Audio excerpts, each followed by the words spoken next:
Hello, and welcome to a low-scoring Week 10. The stat guy says that this was the lowest-scoring week on average going back to Week 9 of the 2017 season.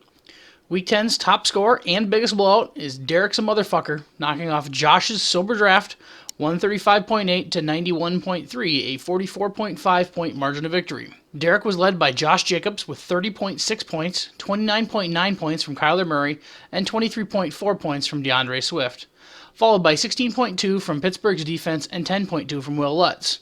You did have an off week from DK Metcalf, putting up just 3.8 points. Don't worry, I'm sure he'll be fine next week against me. Getting 85 points from your top three players easily offset the 6 points that you got from DK Metcalf and TJ Hawkinson combined. Back-to-back weeks for you with the high score, making you the third owner to accomplish that this season after Brandon and Eric, and it's your 8th high score all time. For Josh, you got 23 points from Matt Stafford, 17.6 from DJ Moore, 18.2 from Juju Smith-Schuster, and 13.3 from the Indianapolis defense. Kaimi Fairbairn gave you a 0 from the kicker spot, and Devin Singletary's rough season continues, putting up just 15 yards and 1.5 points. Starting options were pretty slim picking for you this week, as Matt Ryan, Zeke Elliott, Amari Cooper were all on bye, and Carlos Hyde and Chris Carson were out with injuries, meaning you had no player available that wasn't in your starting lineup. Nick wanted me to point out that this is your 69th loss in the regular season. What number you want to wear? 69! Take the number 69! It's hilarious! I bet you thought it was going to be a different clip, didn't you? Closest game, Pope 1.0's Hey Buddy defeats Chris's two men in a defense 113.1 to 107.5. That's a 5.6 point margin of victory. Pope 1.0 got 25.2 from DeAndre Hopkins to lead the team to the win, making that game-winning Hail Mary the deciding factor in this matchup. 6 points for the touchdown, 3 points for the wide receiver total yardage bonus, 4.3 points for the catch yards, and a half a point for the catch itself. 13.8 points on that one catch alone. Besides just Hopkins, the rest of your team showed up well, with 19.6 points from Marvin Jones, 15.2 from James Robinson, 14.4 from Derrick Henry, 14.1 from Deshaun Watson, and 12 from Aaron Jones. The only blemish on your day was a 0-point game from Jared Cook, who only saw 2 targets on the day and failed to catch either of them. For Chris, you got 31.3 points from Michael Thomas, 20.5 from Justin Jefferson, and 18.4 from the New Orleans defense. Outside of Jefferson, wide receiver was a weak spot for you this week, getting only 3.7 points from Michael Thomas and 2.7 points from Curtis Samuel in your flex. Wayne Gallman on your bench put up 18.5 points, which could have subbed in for Samuel in your flex, which would have gotten you the win. An off week from Russell Wilson, who only put up 9.9 points, didn't help either. It's by far his worst week of the season so far, with his previous low being 23.9 points in a single game. Jason's You're a Towel gave it a run, but came up just short of Week 10's high-scoring prize, knocking off Drew's bum wing CMC 133.5 to 115.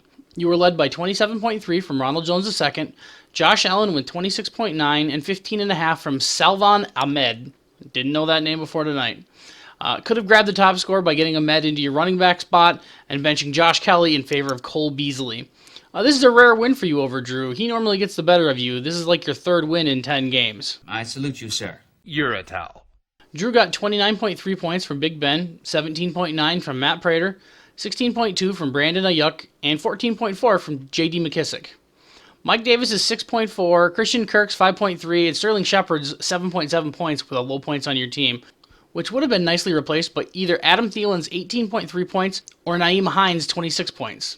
Getting Hines in for Davis would have been enough to get you the win, but you would have needed Thielen as well, just to get that one extra point to push you over the top to beat Derek's high score.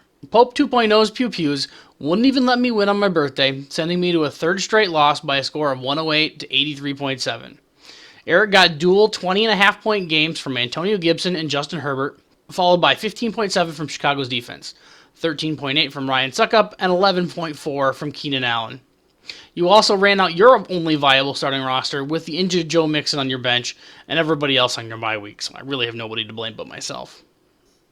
I got 21.5 points from Lamar Jackson and dual 12-point games from my Tampa Bay pass catcher duos of Chris Godwin and Rob Gronkowski. It's always great when your number one wide receiver goes into Thursday Night Football and drops an absolute dump of a performance, getting just one catch for 21 yards. A.J. Brown managed just 2.6 points for this week after having caught a touchdown in the last 5 straight games. Infinite regression in it. Alex's Do I Say Deuce Out grabs his second win of the year, beating Nick's T-Boys to Men 96.1 to 85.2. Alex really did not want to break that all-time losing streak, apparently.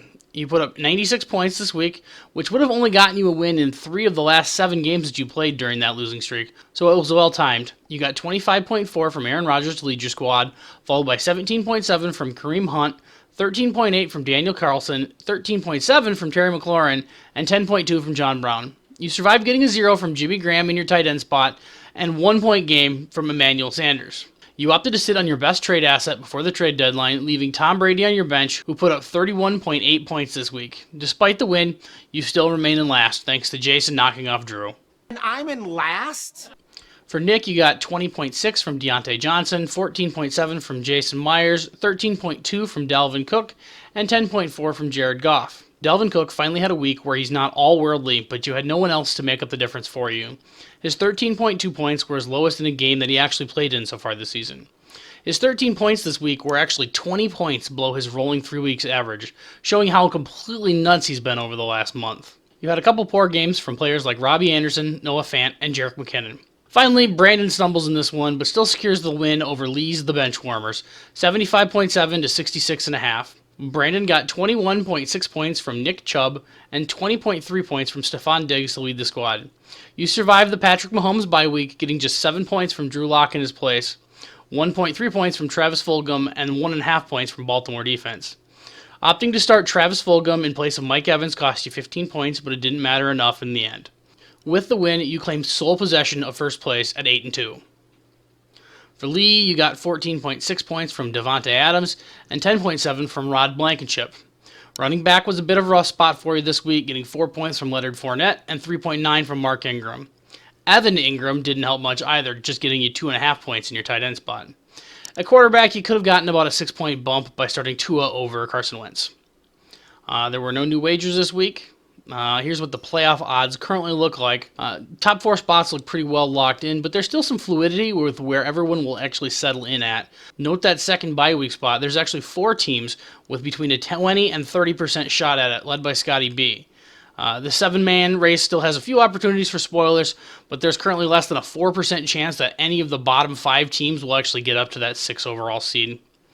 If you're interested in finding out how you can make that work, I found a nifty little playoff generator that will let you see what seed you'll end up in depending on the outcomes of the remaining 18 games in the regular season as you pick the results of how you think those matchups are going to come out. There'll be a link to it in the email that I end up sending out. Good luck to everyone in Week 11.